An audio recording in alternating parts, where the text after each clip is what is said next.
Welcome to The Explainer. Today, we're going to tackle finance. And I mean all of it. From the choices you make every single day, all the way up to the massive forces that shake up global markets. So should you lease that new car or just buy it? Stocks or bonds? We face these kinds of questions all the time. And that's the thing about finance. It isn't just some high-level stuff for Wall Street types. Nope. It's a tool, a really powerful one that helps you make smarter choices in your own life, literally every day. All right, so let's jump right in, and we're going to start small, really small, with the financial world that you and I deal with every day. At its heart, finance is really just a way of thinking. It's a framework, a mental model for weighing the pros, the cons, and the what-ifs of any decision. And what's really cool is that the exact same logic you use to pick a car loan, a giant corporation uses that same logic to decide whether to build a billion-dollar factory. It's all about the same principles, just different scales. Okay, so speaking of scale, let's zoom out. We're moving on from our personal decisions to see how these exact same ideas play out for big companies. You hear companies talk all the time about things like market share, right? Or earnings per share. But here's the secret. Those are just mile markers on the highway. They're not the final destination. The real goal, the one thing that truly matters in the end, is making the company more valuable over the long haul for the people who own it, the shareholders. So right from the get-go, a new company has a massive financial decision to make, how to structure itself. And it really comes down to a trade-off. You could go with a partnership, it's simpler. The owners have way more direct control. Or you could become a corporation. It's more complicated for sure, but it makes it way easier to raise a ton of money to grow. And this is the big one. It gives the owners limited liability. That's just a fancy way of saying if the business goes bust, your personal stuff is safe. Okay, but here's where things can get messy. What happens when the folks running the show, the managers, want something different than the folks who actually own the company? And there's no better or more terrifying example of this than Enron. This company was bleeding money, just hemorrhaging cash and racking up insane amounts of debt. So did the managers tell the owners, the shareholders? Absolutely not. Instead, they cooked the books with these super complicated accounting tricks, all to hide the disaster. Why? To keep that stock price artificially high so they could protect their own jobs and, of course, their massive bonuses. This classic conflict actually has a name. It's called the agency problem. Think of it like this. The managers are the agents. They're hired to work for the owners, who are the principals. But when what's best for the agent, say getting a giant bonus, is totally different from what's best for the owner, well, that's when you have a recipe for total disaster. And this agency problem, it's the villain behind so many of the biggest financial scandals you've ever heard of. Take WorldCom. The executives there literally just made up $11 billion in assets out of thin air to make the company look healthy. Or Bernie Madoff. His whole farm was one giant Ponzi scheme, paying off early investors with money from new victims.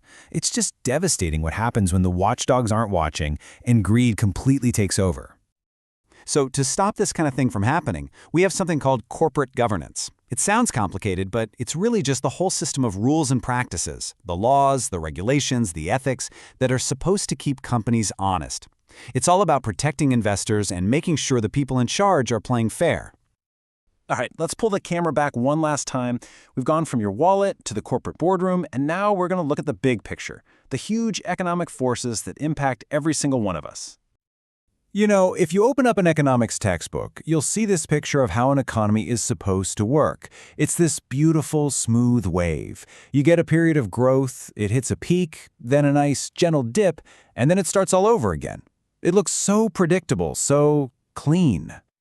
But then you look at reality. And this chart of actual U.S. economic growth tells a very different story. It is anything but clean and tidy. It's messy, it's chaotic, it's totally unpredictable. Those smooth textbook waves, they're replaced by these jagged mountains and sudden cliffs. That's what real booms and busts look like. And one of the biggest reasons for all this chaos? Inflation. It's pretty simple, really. It's just the speed at which prices for everything go up. And what that means is the dollar in your pocket today is worth less than it was yesterday. It's like this silent thief, constantly eating away at your purchasing power and the real value of your savings and investments. Okay, now this table, this is fascinating because it shows you the fundamental trade-off of investing. So from 1981 to 2020, stocks gave an average return of over 11%. That's pretty great. But then look at that column called standard deviation. Just think of that as a riskometer or a wobble factor. The wobble for stocks was almost 17%. That's more than double the wobble for bonds. The message here is crystal clear. If you want the chance for higher returns, you have to be willing to buckle up for a much bumpier ride. And that really gets to the core of what we mean by risk in finance. It isn't just the chance you'll lose money. No, risk is uncertainty, plain and simple. It's the fact that we can't predict the future. Any investment you make doesn't have one guaranteed outcome, it has a whole range of possibilities. And that's where the risk comes from. Okay, so we've covered a lot of ground here, right? We've gone from a car loan all the way up to the wild swings of the entire global economy. So what does this all mean for you? What's the takeaway? What can you actually do with all this? While the single most powerful weapon you have in your arsenal to fight all that uncertainty is something called diversification. You've heard the saying, right? Don't put all your eggs in one basket. That's literally all it is. By spreading your money out across a bunch of different investments, you make sure that if one of them goes south, it doesn't take your entire portfolio down with it. So how do you do it? It's actually a pretty logical process. Step 1, you spread your money across different kinds of investments. Some stocks, some bonds. Step 2, within each of those categories, you buy more than one. So instead of one stock, you buy 5 or 10 different stocks. And step 3, and this is key, you make sure those companies are in totally different industries. Think about it. A bad year for airlines probably won't be a bad year for a grocery store chain, right? Look, at the end of the day, understanding all of this, from your own budget to how companies are run to how the market works, it's not a crystal ball. It won't let you predict the future. But what it does do is empower you. It gives you a toolkit, a framework to face that uncertainty with way more confidence. So now that you can see how it's all connected, from your wallet to the boardroom, all the way to Wall Street, what's one financial choice in your own life that you're going to look at just a little bit differently now? Thanks for tuning in to The Explainer.